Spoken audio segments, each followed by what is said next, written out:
Hi, everyone. Welcome back. This is episode 8 of PODTC.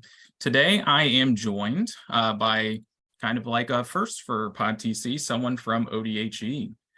Today, I am joined by Dr. Candice Grant. How are you doing, Candice? Great. Thanks. How are you? I'm doing well. Thank you so much for asking, and thank you so much for coming. This was kind of something that I wanted to get to eventually, but we were kind of talking before this. It's like a one-person podcast show, and it just takes time to get to everyone. So I am really excited for our conversation today. We're going to be talking about OGTPs. So we'll let you get into that here in a little bit. But I do want, since you're kind of the face of the OGTPs here, for us at least, could you tell the membership about yourself, maybe just like, we kind of went over where you worked, but a little bit more about you and your past? Sure. Well, I am the Senior Director of the Ohio Guaranteed Transfer Pathways with the Ohio Articulation and Transfer Network, which is a subdivision, I guess, of the Ohio Department of Higher Education. I'm actually from Indiana, but I've done most of my schooling in Ohio, attending Case Western Reserve University and Ohio State, and then eventually Indiana University, but most of it in Ohio. And this is actually my second time working on articulation and transfer for the state of Ohio. My first time I was right out of Case Western, and there were actually only 4 staff members working on articulation and transfer at that time. It was when the tags were still in their infancy, and the career technical assurance guides were just being created. And for those of you who are really familiar, the course equivalency management system, or CEMS, didn't even exist at the time. I was in charge of keeping track of the course equivalencies in a very large 6,000 line spreadsheet. So it was a different time. Awesome. I knew a little bit about the bouncing back and forth between, Ohio and such, but glad to know we, got you back after you got your doctorate. What was your doctorate in? It was actually in international comparative education, educational policy studies. So nice. Well, I see where the educational policy part came into play. So I have to ask too, since we're still just a couple months out, you were at the OTC annual conference this year. How did you enjoy it? It was great, as always. I love the opportunity to learn from colleagues from around the state. And I just think that, sometimes we can just get so bogged down in the day-to-day that having a conference like that, it's just really energizing for me. It helps with some of the burnout that I can feel from, just the daily grind. So for me, I love the Ohio Transfer Council conferences. And if you haven't gone to one, you definitely should, for all our listeners. Yeah, thank you for plugging that for me so that I don't have to. Usually I'm the one that's always just screaming it at people all year long, but thank you for that. So we were just talking a little bit. I know, how you got into working with ODHE kind of like the first time and such, but did your work with transfer students start then, or was it a different combination of experiences that got you in with transfer students? It was honestly a bit of, kismet. I didn't do anything with transfer students, and I wasn't not a transfer student myself, so I didn't know much about transfer really before I started working with the Ohio Department of Higher Education. I was just out of school. I didn't really know what I wanted to do, and I happened to get hired by the state. But I quickly realized I was interested in higher education policy, and I completed my master's degree while I was working at ODHE, which was then the Board of Regents. And soon after, I decided I wanted to pursue my doctorate in education policy as well. So I quickly realized that was the right area for me. And as I mentioned earlier, my doctorate was in education policy, but with a focus on international comparative education. So I did my research on international university partnerships. And I've always been interested in like educational policy, borrowing and lending. So how people, in our case, maybe states learn from each other and borrow different policies and utilize those, and then how they play out in practice. And I guess ultimately kind of the power of collaboration. So after my doctorate, I saw this position and it just kind of worked out to come back. I think it fits really well with my interest in implementing policies that can improve equity of access and the equity of outcomes for students. And so that's really exciting. That's awesome. Yeah, in it for the right reason, I would say, but that's just me.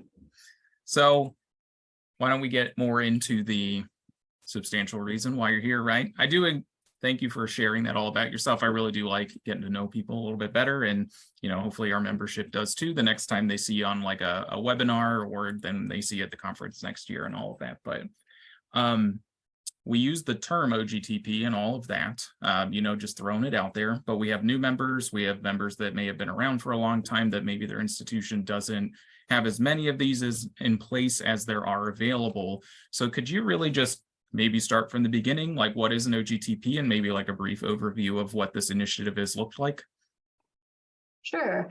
So the Ohio Guaranteed Transfer Pathways, or OGTP, came out of actually a section of Ohio Revised Code that states that any associate degree offered at a state institution of higher education may be transferred and applied to a bachelor degree program in an equivalent field at any other state institution of higher education without unnecessary duplication or barriers. So that's kind of the whole meat of the initiative, and that's what we're trying to achieve. But the foundation of everything that we do, I feel very confident saying this for anything with the Ohio Articulation and Transfer Network, is student-centered and faculty-driven. We have over 300 faculty members serving on OGTP panels that are developing these pathways. And so the goal is here that we're working to encourage students to complete an associate degree and then a bachelor's degree. I see these as creating kind of a baseline articulation agreement for the state. And so we currently have 30 pathways in implementation. We have several others that are very close to implementation in important areas around computer science and information technology. And we have several others in the pipeline that hopefully will be out this fall as well. Yeah. You said that you weren't going to get into revised code, and then you just went around and immediately got into revised code. So when was that passed by the state? So I believe it was 2017. Okay. So not like super old, but obviously not new either. So right. Nice. So yeah, and we began implementation really in 2000. We began in 2017. Really getting the processes in place to support that goal. Yeah. So now that it's been going for 6-ish years, maybe not to the exact date, but how well do you think the program's been going and like the implementation and such? Overall, I really think it's been great. And I'll just mention a little anecdote so when I first took this role and I arrived at the Department of Higher Education, I was talking to one of my colleagues, and they mentioned that they really didn't know why my role was needed. Wow. I was not offended. Since on the surface, that really seems true. We had all these different pieces. We had the Ohio Transfer 36 already. We had the tags. We had the C tags. But we had never fully kind of put them together alongside individual institutional degree requirements. And so that's what turned out to be quite complicated about this. So I guess it was really hard at first, and faculty were definitely a little bit concerned about where this was all going. Concerns about autonomy and everything just becoming standardized. Sure. But that wasn't the goal of this initiative at all. It was really to find commonalities across the bachelor's degree programs and then convey those commonalities to our community colleges in order to create a pathway. Because the community colleges do not want to have degree programs that don't lead anywhere either. They want to make sure that their students are being served, since we know that the majority of students indicate that they would like to transfer on when they start at community colleges. And then whether that happens or not is a different story. But, I also remember, I've been, I guess, doing this work long enough that I remember when creating tags was contentious. And now we have people who are asking us to create tag courses as we create the guaranteed transfer pathways. So you can just see, I think everything's a little scary when you get started. Sure. But as we've gone along, it's gotten more smooth, and people have realized that this isn't a threat to try to make everything the same across the state. find commonalities, the common threads that we can show students so that it facilitates a smoother, more seamless transfer experience. Sure. And I guess nowadays it's really exciting because we're envisioning all the different ways in which the guaranteed transfer pathways can connect learning opportunities to degrees.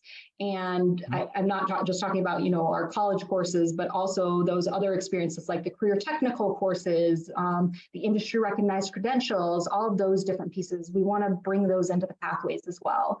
We just recently had a speaker who talked about, one of the goals should be that the students don't have any dead ends. And I think that that's very much the goal of the guaranteed transfer pathways, is no dead ends for students. Sure. Well, I think that it also just makes us more or less as a state, I'll use that term very loosely, but makes us look very organized, streamlining this process to students that you might go to a community college that has a lot of students, who has a lot of employees, and that has a very accessible four-year institution, maybe a few minutes away. So like our Cleveland, Cincinnati, Columbus, Toledo, all of our big cities, we have examples of this. But for those students that might even be in more rural areas, even like where I grew up, like the bachelor's degree was kind of hard to go from a community college to a four-year because the 4 years were at minimum almost an hour away. So I think that this has been a great opportunity for students. I work, as probably everyone knows at this point, I'm a transfer advisor, however you want to call me, specialist. These things come up in conversation to these students when they might be taking some CCP courses, or they just start out at 18 or whatever age at a community college, and they know that they want to end up, at maybe not at Kent State, but maybe they just know that they want to transfer on, and not making that decision at the same time as they make their first community college decision, which is really tough to throw on a student all at one time when they're just trying to get acclimated to higher education in general. So I applaud the work, of course. When you said people were asking for tag courses, I thought you were talking about me for a second and not faculty, but I know that even from what I've seen quite the turnaround on this, and maybe not, I was never pushed back, but I could see why people were afraid at first. But we've seen a lot of success over the years at this point. So I think that the work speaks for itself. And you've been an integral part. So if you could give yourself a pat on the back, we're Zoom, so I can't do it for you. But it's been great to watch the work unfold. The little caveat to all of this, obviously, you work for the state. I work for a state institution. We understand how this really can benefit a public university. And I know that this might not be necessarily directly in your wheelhouse, but we do have a lot of private institutions who are OTC members or OTC member institutions. Do you have any advice or, the beginning of a game plan or something along those lines that someone at a private institution can use what you guys do with OGTPs? Maybe it's even tag courses. Obviously, like with OT36, I think that I have seen a lot of private institutions take that same kind of overall nugget of complete your gen eds somewhere and its completion here. But OGTPs are a lot more specific and a lot more nuanced. What kind of advice would you give them? Well, I think it's kind of exciting because we do have already a consortium in the state called the Ohio Consortium for Transfer Pathways to the Liberal Arts that's been building upon the existing guaranteed transfer pathways in English, psychology, and biology. And so they assembled their own faculty panels, but they invited us to come and present and talk about the pathways, talk about Ohio Transfer 36. And they ended up adopting pathways that very much are in line with the statewide guaranteed transfer pathways. And I think that, that's so smart.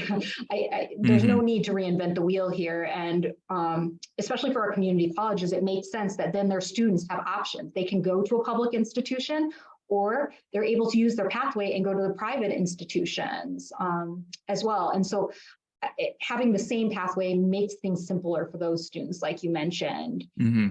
So even though I guess there isn't an official way to be part of the guaranteed transfer pathways, accepting that credit still, being able to show the remaining coursework based on if a student completed that pathway, I think that all that's beneficial to students, and that's easy way for the private institutions to draw upon this work that has gone through the vetting of many faculty members from institutions across the state.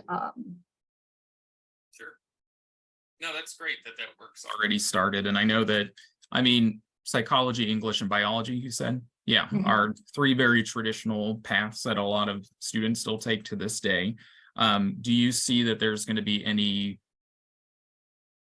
I guess, room for like other subject areas to kind of be entered into a consortium like you were talking about? I think that they are working on some other areas. One of the other areas that they had mentioned was computer science, which we are hopefully this fall will be announcing a pathway in as well. We've just been kind of building the airplane while we fly it in terms of creating the tag courses for the last couple of years, and then they decided they wanted an additional computer science tag course at the very end. So I'm simultaneously trying to get a tag course put into place as well as a pathway at the same time. Yeah. Well, that's good to know. Juggling is a part of higher education as a whole. So good to know that even though you work for the state, you're still juggling like the rest of us, right? Oh, so yes. I kind of, I mean, asked you a little bit, I guess, on that last question, but you said you're up to 30 different kinds of OGTPs that are in place right now, right? Yes. That's a lot of subjects. What goes into what subjects you guys choose for the OGTPs? Well, when I arrived in 2017, there was already kind of a roadmap of areas laid out based on the tags that already existed, because it really does simplify things if we can build upon existing tag courses, since there's already these are guaranteed transfer, equivalency courses. So that is, so that's the map that was laid out. However, we have continued to add to those based on feedback we've received. I'll give one example. One of our newest pathways is respiratory therapy, and that is not something that was on the original map of pathways that we were going to develop. But with the pandemic, respiratory therapy became very, very important, and we actually had a faculty member from one of our universities reach out and say, hey, is this on your list? And we said, it's actually not. And they said, we really need more respiratory therapists who have bachelor's degrees. We should have a pathway here. And so we assembled a faculty panel and created a pathway for respiratory therapy. So all that to say that if there are other areas that are missing from the guaranteed transfer pathways, reach out, let us know. We always are willing to look into those and try to make them into pathways. Sweet. Yeah, I always did wonder that, because just from my perspective, like maybe a liberal arts pathway might be, you might have a little bit more leeway than maybe like a pretty strict STEM degree that has a lot of like math and science built into it. So the originals, I'll just call them that at this point. I did see a lot of maybe those ones that were a bit tag heavy, like obviously we've been talking about psych. And I remember when I started in the field in 2017, I remember tag like psych courses already being in place and such. So good to know. So, well, that's kind of my list of questions. Was there anything else that you wanted the membership to know, or anything else that you would like to add in general? I guess I'll just say some maybe words of encouragement. I don't know, when I did my work, I did my field work for my dissertation in Senegal, and people would always ask how my work was going. And the correct and really the only answer that you give in Senegal is you say, when they ask you how it's going, you say ndonk ndonk, which means slowly, slowly, right? And it's kind of related to this proverb that they often cite in Senegal, and it's ndonk ndonk moy jap golo chinyai, which means slowly, slowly catches the monkey in the bush. And, so it's an American equivalent, is slow and steady kind of wins the race. But I think, the work that we do isn't easy. In fact, I would say sometimes it's downright hard. And, particularly the work at the state level, it's really focused on building relationships and trust across our institutions. And that's something that doesn't happen quickly. But in my view, it's the only way we can create long-term, sustainable efforts to improve transfer. So I guess the whole moral of this being that, I think all the work that we are doing is important. It's hard. It's sometimes it moves a lot more slowly than we would like it to move. But sometimes that's just how it has to be to get where we're going. One tiny step is better that, will sustain us over years and, long past when I'm done working on the OGTPs, hopefully. So keep up the good work. I know it's hard, but it makes a difference. Very wise. I wasn't expecting some proverbs to be dropped in this episode. I think that's a first, so but very well appreciated. Candice, thank you. This has been a good conversation, I think, and hopefully something very useful for people listening in. I would just like to say thanks to everyone for listening in. This will be August's episode. We'll have another one next month. So we'll keep the topics coming. Other than that, everyone have a great rest of your day.